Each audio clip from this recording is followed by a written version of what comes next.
भारत माता की बहुत बहुत धन्यवाद।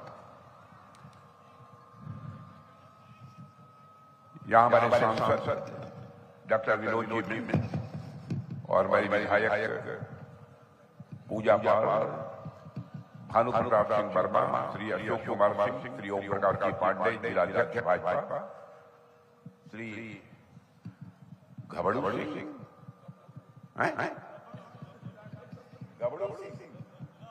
अरे ऐसा नाम क्यों रख दिया?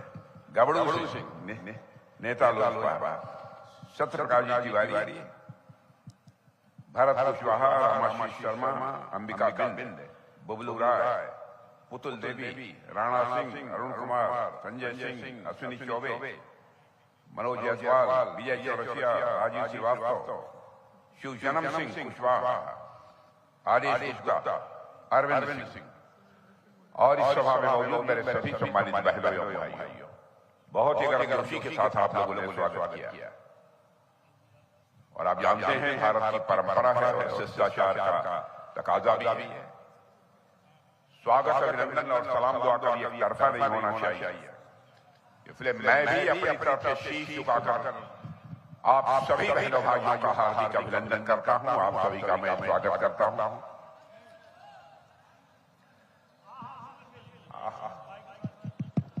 माइक ठीक नहीं है। हेलो। ये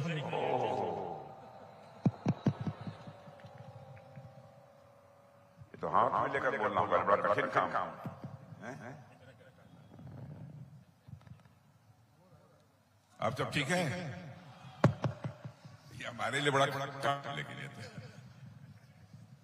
आधा दिमाग तो इसी में उलझ जाएगा हमारे। बहनों भाइयों, मेरी तरफ से भी आपका अभिनंदन, स्वागत है।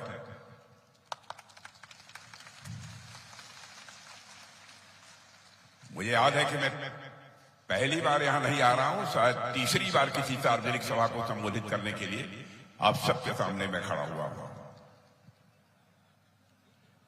बिहार का चुनाव इस समय अपने अंतिम चरण में है।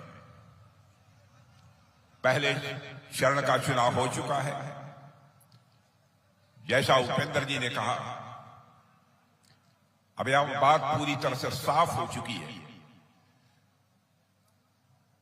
कि 14 तारीख के बाद इस बिहार में सरकार यदि किसी की बनने जा रही है तो 2/3 बहुमत से एनडीए की सरकार बनने जा रही है।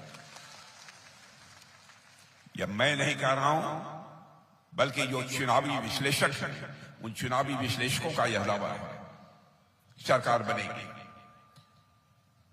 सरकार बनेगी, काम करने वाली सरकार बनेगी। और काम करने वाली सरकार के रूप में नीतीश जी के नेतृत्व की सरकार को आपने देखा ही। आपने लालू जी की जंगल राज वाली सरकार को भी काम करते हुए देखा है और नीतीश जी की सरकार को भी देखा है। बहनों भाइयों, मुझे याद है उस समय कुछ ऐसे भी लोग थे जो कि ये कहते थे, आइए ना हमारा बिहार में, मार देंगे कट्टा कपार में।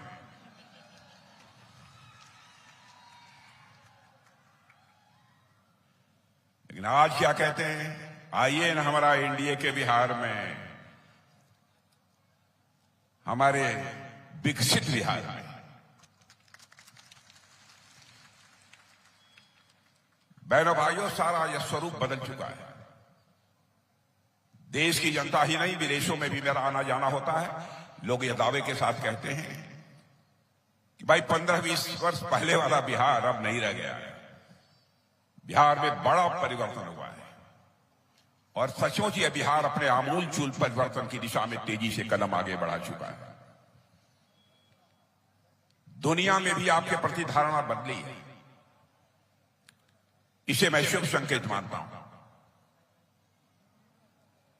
और इस चुनाव में हमारी एनडीए की सरकार नीतीश जी के नेतृत्व में बनने के बाद क्या करेगी, इसके संबंध में एनडीए का चुनावी घोषणा पत्र जारी हो चुका है। उसके बहुत विस्तार में जाने की कोई मैं आवश्यकता नहीं समझता। लेकिन इतना ही कहना चाहूंगा बहनों भाइयों, अन्य राजनीतिक पार्टियों के जैसे घोषणा पत्र होते हैं, उस रूप में हमारे घोषणा पत्र को मत देखिए। हम लोग ऐसे एक गठबंधन के लोग हैं जो कहते हैं वो करते हैं। और मैं यहां से अपने प्रेस के दोस्तों से भी कहना चाहता हूं कि 2014 में भी जब एनडीए की सरकार मोदी जी के नेतृत्व में बनी थी, पार्टी का राष्ट्रीय अध्यक्ष मैं ही था, बराबर मोदी जी भी सावधानी बरतते थे, कहते थे कि अध्यक्ष जी जरूर देख लीजिएगा कहीं कोई ऐसी बात घोषणा पत्र में न आ जाए जिसे हम लोग पूरा न कर पाए। 2019-24 की भी जिम्मेदारी उन्होंने मेरे कंधों के ऊपर ही डाली। बराबर सावधानी उनके द्वारा भी बरती जाती थी, घोषणा पत्र में कोई ऐसी बात ना आ जाए जो पूरी न की जाए। आप ये कहेंगे इतनी सावधानी बरतने की जरूरत क्या है? चुनाव जीत जाइए और सरकार बनाइए, और यह सिलसिला तो भारत की राजनीति में लंबे समय तक चला रहा है। लेकिन बहनों भाइयों, मैं यह मानता हूं कि मनुष्य के जीवन में अथवा समाज के जीवन में कभी विश्वास का संकट नहीं पैदा होना चाहिए, विश्वसनीयता का संकट नहीं पैदा होना चाहिए। इंसान वही है जो कहे वह करे, उसके कृति और कथन में अंतर नहीं होना चाहिए। लेकिन भारत के राजनीति की यह विडंबना रही है कि लंबे समय तक नेताओं के कथनी और करनी में अंतर होने के कारण भारत की राजनीति में विश्वास का संकट निरंतर गहरा होता चला गया। नेताओं पर से लोगों का विश्वास कम होता चला गया।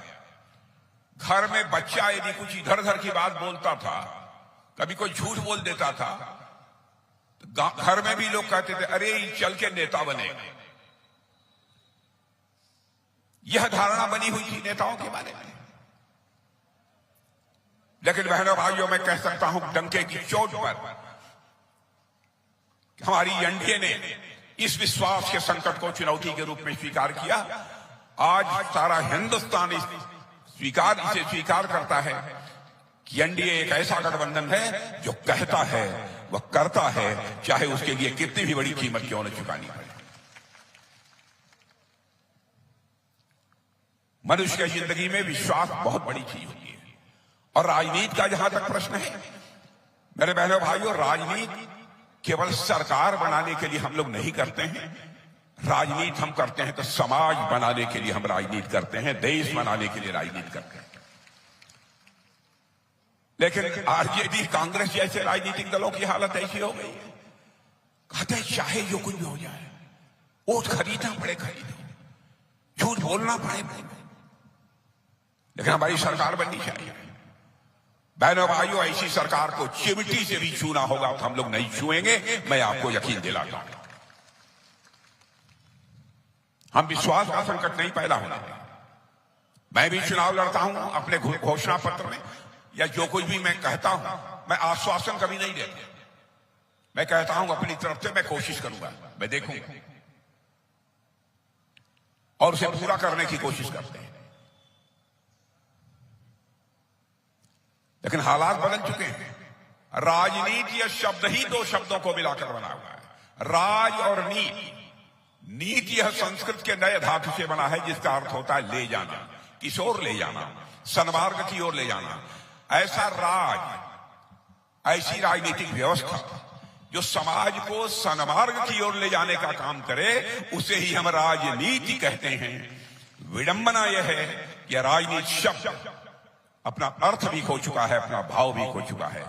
लेकिन आप सबके आशीर्वाद से हम लोगों ने संकल्प लिया कि भारत में इस राजनीति शब्द के खोए हुए अर्थ व भाव को पुनः भारत की राजनीति में स्थापित करेंगे, और स्थापित करने में हम लोगों ने कामयाबी हासिल की। और जो कोई भी कहा है चुनावी घोषणा पत्र में, उसे सामान्य घोषणा पत्र मत मानिएगा। मेरे बहनों भाइयों, वह अटल प्रतिज्ञा है, वह भीष्म प्रतिज्ञा है। उसे सामान्य रूप में मत लीजिए। अब कट्टा और लालटेन का युग चला गया। अब तो हम लोगों ने फैसला किया है कि यहां के नौजवानों के हाथों को रोजगार मिलना चाहिए, लेकिन हर घर में एक सरकारी नौकरी देंगे यह नहीं कहा है। मैं साफ साफ कह देना चाहता हूं, वोट मिले या नहीं मिले।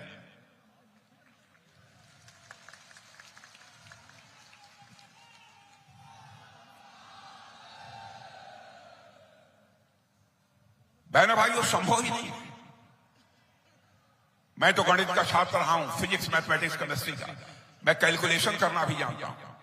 बिहार में जो नौजवान हैं, यदि हर घर में एक एक सरकारी नौकरी दे दी जाए तो कुल लगभग 12 से लेकर 13 लाख करोड़ रुपया खर्च होंगे। कहां से आएगा?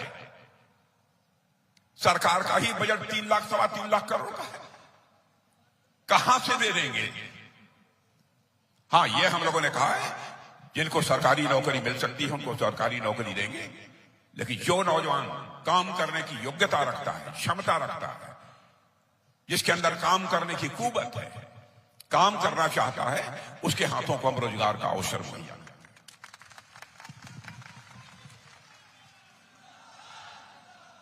इसीलिए तो हम लोगों ने तय किया है कि 100 MSME पार्क स्थापित किए जाएंगे, लघु सूक्ष्म कुटीर उद्योगों के पार्क, बड़े बड़े पार्क, ताकि इसमें हजारों लोगों को काम मिले, लाखों लोगों को काम मिले।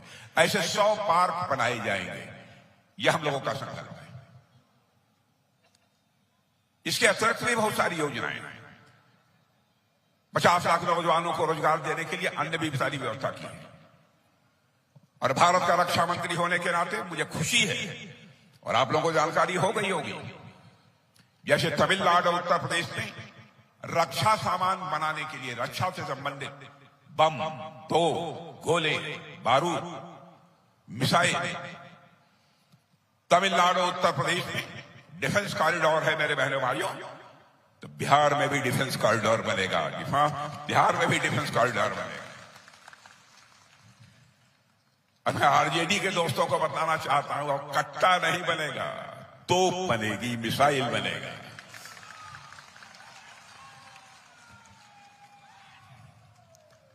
बहनों भाइयों, मुझे तकलीफ हुई, मुझे यह सुनकर तकलीफ हुई और ऐसी राजनीति को लानत है।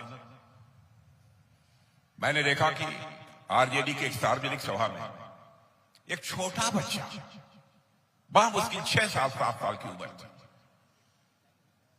और उसके सिर पर बांधकर पगड़ी उगड़ी, और उसके हाथ में माइक देकर उससे एक भाषण दिलाया जा रहा था। जब हम लोग अनपढ़ थे तो डंडा लेकर चलते थे, लेकिन तेजस्वी भैया मुख्यमंत्री बन जाएंगे तो हम कट्टा लेकर चलेंगे। अरे कल्पना करिए, क्या हो गया है इन लोगों को? सत्ता की हबीज इस सीमा तक इनका मानसिक संतुलन खो बैठी। बहनों भाइयों, मैं बात बहुत पीड़ा के साथ कह रहा हूं। बिहार के लोगों को विचार करना पड़ेगा इसमें। कब तक यह राजनीति चलेगी? हमारा देश आज आगे बढ़ रहा है। आपने देखा सत्ता परिवर्तन का क्या करिश्मा होता है। 2014 में मोदी जी के नेतृत्व में जब सरकार बनी थी, तो उस समय हमारा भारत धन दौलत के मामले में, इकोनॉमी की साइज के मामले में दुनिया में 11वें स्थान पर खड़ा था। लेकिन बहनों भाइयों, आज सीना ठोक कर बड़े स्वाभिमान के साथ कह सकते हैं, हमारा भारत धन दौलत के मामले में दुनिया के देशों में जो 11वें स्थान पर खड़ा था, आज वह जंप लेकर दुनिया के देशों में 4थे स्थान पर आकर खड़ा हो गया। बड़ी बड़ी फाइनेंशियल फर्म्स, वित्तीय संस्थाएं, अंतरराष्ट्रीय वित्तीय संस्थाएं अब यह दावा कर रही हैं कि वह दिन दूर नहीं है, कुछ ही महीनों अथवा 1 साल के अंदर धन दौलत के मामले में हमारा भारत दुनिया के देशों में 3रे स्थान पर आकर खड़ा हुआ है। और जिसने दावा किया है, पढ़े लिखे लोगों को मैं बताना चाहता हूं, आप जाइएगा वेबसाइट के ऊपर देख लीजिएगा, उस फाइनेंशियल फर्म का नाम है मॉर्गन स्टैनले। मैं जो भी बोलता हूं प्रमाण सहित बोलता हूं। और बहनों भाइयों, भारत जिस तेजी के साथ आगे बढ़ रहा है, इस संभावना को भी नकारा नहीं जा सकता कि 2047 तक, जैसा हमारे प्रधानमंत्री मोदी जी ने कहा है, हमारा भारत विकसित भारत बनकर रहेगा। लेकिन उसके लिए बिहार का भी विकसित बिहार बनना ही आवश्यक है, तभी होगा। कैसे सोच ये पैदा होती थी, कैसे सोच लेते हैं लोग, कट्टा। लेकिन अब कट्टा उट्टा मत बोलिएगा। अब कहीं बाहर जाइएगा तो कहीं आइए ना हमारी एनडीए के बिहार में, अरे हमारा विकसित बिहार में। वो जमाना गया कि आइए ना हमारा बिहार में, मार देंगे कट्टा कपार में। मेरा आश्चर्य होता है, कैसे कैसे लोग बोलते हैं। क्या हालत बना रखी थी। बहनों, देश तेजी के साथ आगे बढ़ रहा है, बढ़ेगा। उसमें बिहार का बहुत बड़ा योगदान है। आपको अनुभव न होता होगा, घर की मुर्गी साग बराबर।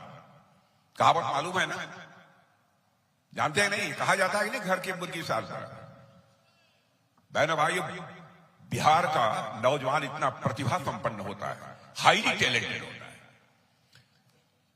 मैं तो यहां पर हमारे वह विभाग भी मैं देख रहा हूं जिसमें कि लगभग 8,000-9,000 वैज्ञानिक काम कर रहे हैं। मैं अपने बिहारी नौजवानों के टैलेंट को देखकर, उनकी प्रतिभा को देखकर दंग रह जाता हूं। मेरे बहने भाई, दुनिया के दूसरे देशों में मैं जाता हूं, क्योंकि हर महीने दुनिया के किसी न किसी देश में मुझे जाना पड़ता है। मैं देखता हूं, वहां आते हैं इंडियन डायस्पोरा बोलते हैं, भारत के लोग बड़ी संख्या में, 500, 700, 800, 1000, 1000। उनके साथ हमारा सीधा संवाद उनके साथ भी होता है, बातचीत होती है। क्या देखा है अपने बिहार के नौजवानों को। अच्छा देखिए, करिश्माई मेधा, प्रतिभा भी परमात्मा ने उनको दे रखी है, लेकिन बिहारी भाषा उन्होंने नहीं छोड़ा है। मेरे बहने भाइयों, अपनी जड़ से, अपनी संस्कृति के साथ वो जुड़े हुए। यह है बिहार की विशेषता, बिहार के नौजवानों का यह करिश्मा।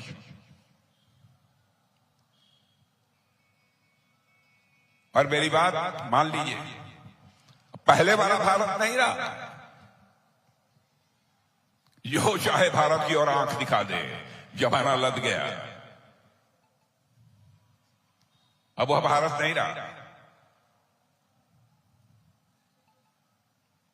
अब तो पक्का है, जो हमें छेड़ेगा हम उसे छोड़ेंगे नहीं। और करके दिखा दिया।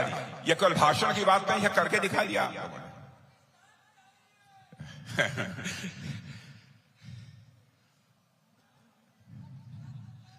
अरे धैर्य धैर्य धैर्य। ओम शांति शांति शांति।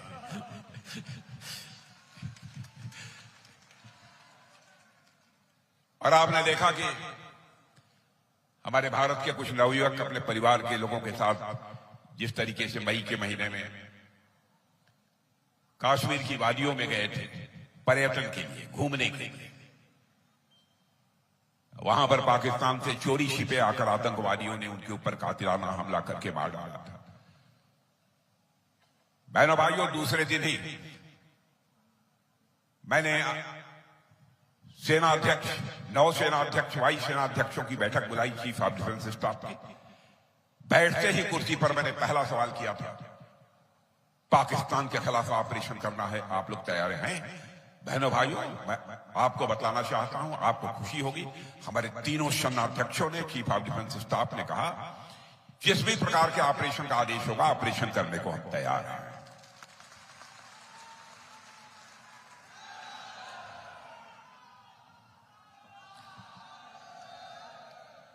फिर प्रधानमंत्री जी के साथ हम लोगों की बैठक हुई, सारी जानकारी उनको हम लोगों ने दी। प्रधानमंत्री जी ने कहा कि हमारी तरफ से खुली आजादी है।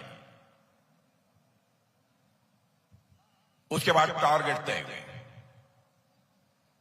और आपने देखा जो टारगेट तय किया था बहनों भाइयों, निशाना अचूक था, निशाना अचूक था, एक भी टारगेट बचने नहीं पाया।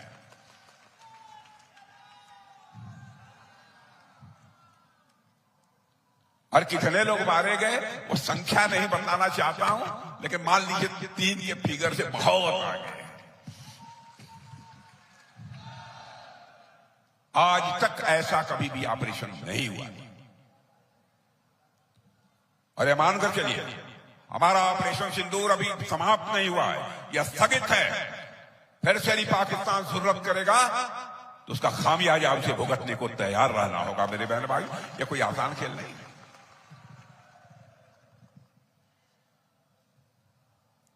हम इस तरीके से नहीं आने देंगे।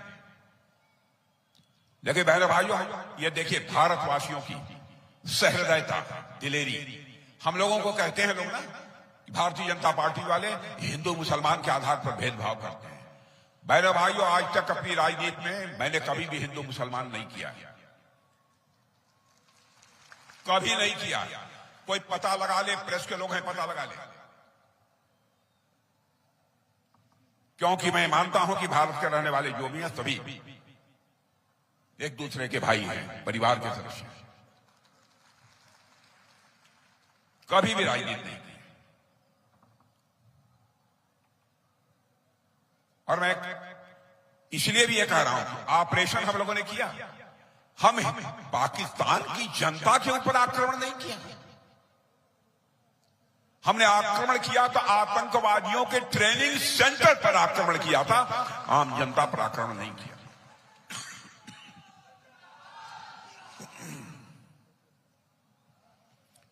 इतनी सावधानी हम लोगों ने बरती।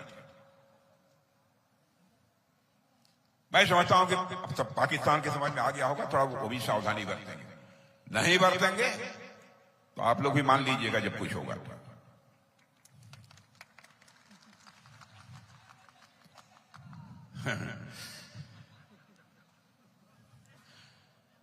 मेरे बहनों भाइयों, मैं इतना ही कहना चाहूंगा, देश अब तेजी के साथ आगे बढ़ रहा है, लेकिन मुझे कभी कभी बेहद तकलीफ होती है जब कुछ नेता अनाप शनाप की बातें विरोधी दल के लोग बोलते हैं।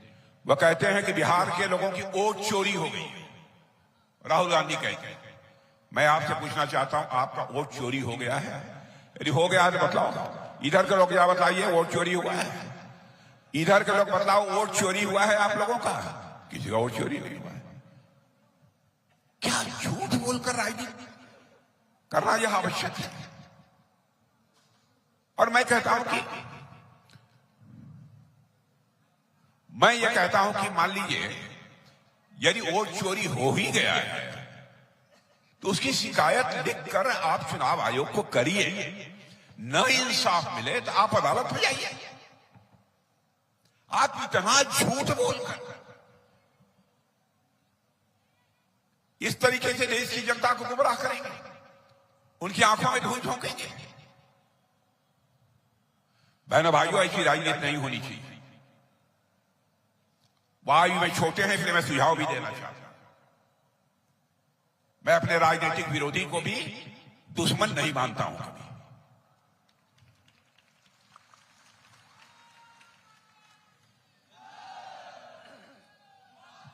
और राहुल जी को भी रीथिंक करना चाहिए, विचार करना चाहिए।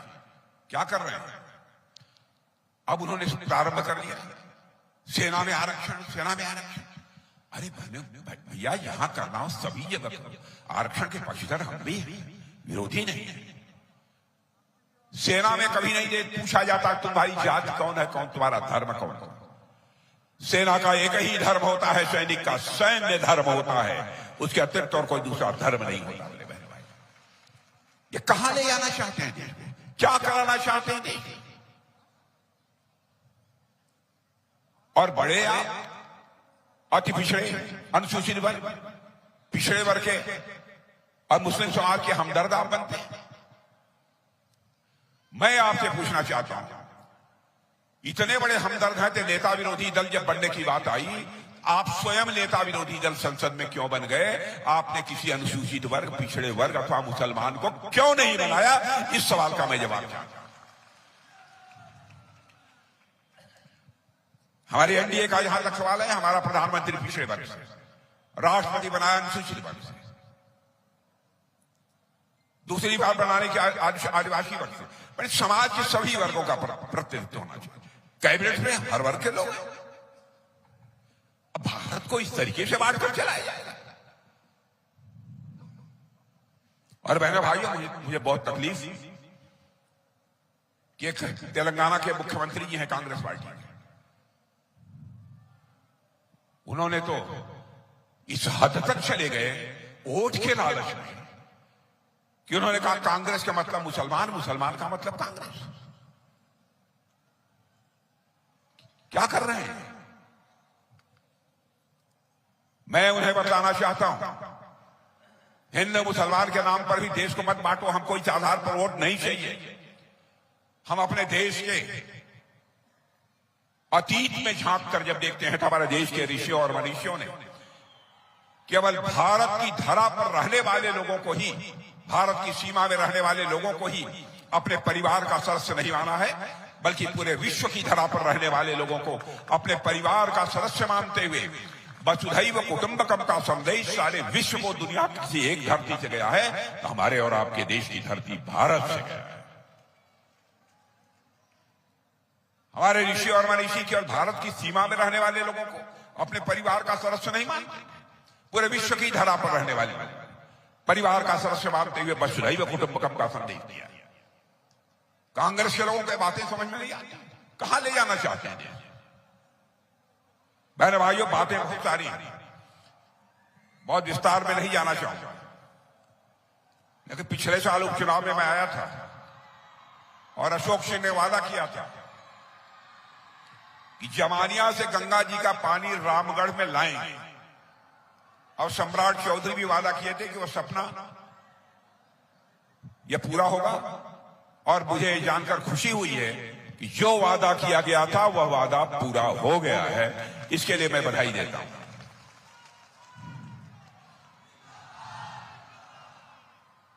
और बहनों भाइयों, जल्दी ही मैं समझता हूं इस पर काम भी प्रारंभ हो जाएगा।